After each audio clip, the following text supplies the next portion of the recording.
Hi, it's Stephanie Dreyer with Vegan Mama, and I am very excited to bring you installment number 5 of my Mom on a Mission blog series, where I am working with a family nourishment coach to bring more joy and peace to my meal times. And if you've been following, I have been tackling breakfast and dinner, eating on the go when we're traveling, and this time I am tackling school lunches or lunches in general. But as we are back to school now, school lunches are certainly appropriate. And also working your husband into the process or your partner of how to make them more involved in this if maybe you're the primary grocery shopper, meal planner, cook for the family. How do you make sure you're involving your partner or spouse in the mix of all of this division of responsibility so that they're included and supportive of what you're doing in the house for the family? So definitely read on below for all the details of specifics of the strategies I've been implementing for lunches and involving your partner. But I just wanted to give you an overview of what I've been doing the last 2 weeks that have been so great. So I really feel confident that I have mastered breakfast and dinner. Some of the strategies that we're doing for lunch are very similar. No longer am I making 3 different lunches and asking, what do you want for lunch? What do you want for lunch? But I'm applying the division of responsibility principles where I come up with a cohesive meal that's going to involve favorites and familiars for all my kids, but I'm tweaking it a little bit because in talking with the family nourishment coach, because we're not physically there when they're having lunch like we are at home to model and be supportive and kind of see how the progress is going. We want to make sure that lunch has a substantial amount of familiar foods that the kids like and want to eat. And maybe it's not the best time to introduce an unfamiliar food because you're not there to see what's going on and if they liked it and to reinforce anything. So with lunches, I'm really sticking to familiar foods, but I'm making sure that it includes healthy things, like we've been doing with breakfast and dinner, a variety of different options. And for me, it's really been about trying to come up with some ideas and favorites that everybody likes, but maybe slight variations. So, for example, 2 of my kids like one kind of sandwich, another one likes a different kind of sandwich. So maybe it's sandwich day, but they all have a little bit of a tweak on sandwiches.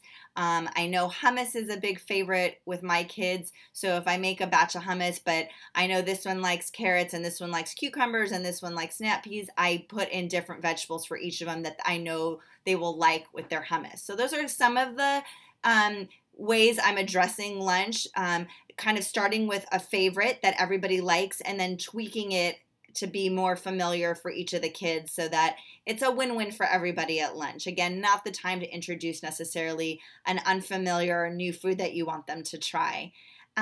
So I have more strategies in the blog post, and you can check that out of what I'm doing for school lunches. And I'm going to be Facebooking and Instagramming some of the ideas that I've been packing in lunches just to give you some inspiration. So feel free to check that out.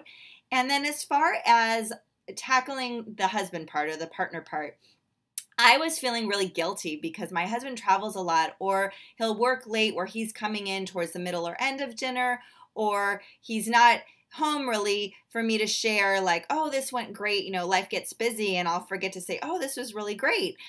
This happened at dinner today, or they ate this, or whatever it is. So I was feeling kind of guilty because I've been like kind of strumming along and having a lot of success, but I really didn't feel like he was part of the process, which he probably doesn't care, but I felt like I want to share how great things have been going because it used to be so tense when he would walk through the door at dinner time because I would be almost in tears that nobody had touched the meal I had just slaved over for an hour making, or that this one didn't like this or this one didn't like that, and I was just frustrated.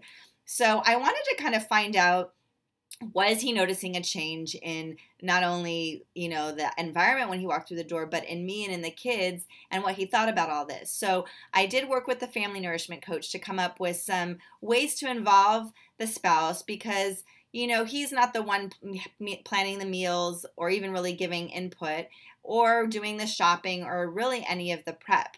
But there's a lot of ways that he can be supportive, and that is in us sharing as the meal planners, sharing what's happening at the dinner table and sharing how happy and confident I'm feeling and how the pressure's been taken off so that he can hear that and see that. Sharing some of the success stories that I share on the blog and in these videos, making sure he knows that those things are positive and they're happening a lot. So I'm sharing those stories more.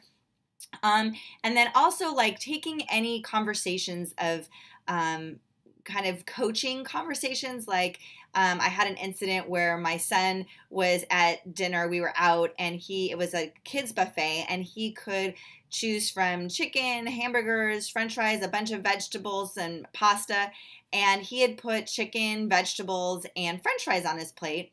And he was eating the french fries and the vegetables, but he wasn't eating the chicken, which I have no problem with, of course.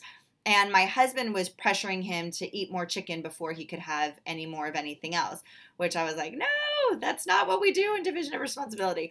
So I had to kind of, I talked to the family nourishment coach about the specific example, and she worked with me to come up with some ways to address that off of the dinner table, not in front of the kids, and how to do that encouragingly and supportive so that he feels heard, I feel heard, and we're on the same page, on the same team, supporting these principles that we've been talking about. So I have some strategies and tips for how I've been doing that also in the blog post that you can check out.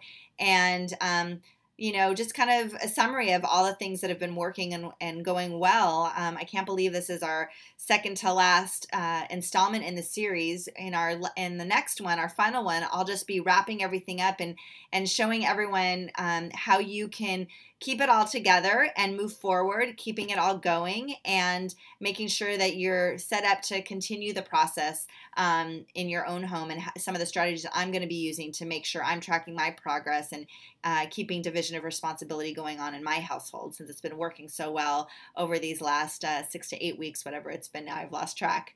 So thanks so much for watching. If you have any questions about any of this stuff that we've been talking about in the blog series, please feel free to send me a note. I love to hear from you. I am at veegmama, VEEGMAMA @gmail.com, or you can obviously post a comment in the YouTube link below, or over at the blog, you can post a comment there as well. I really appreciate you watching. Thanks again. Until next time. Bye-bye.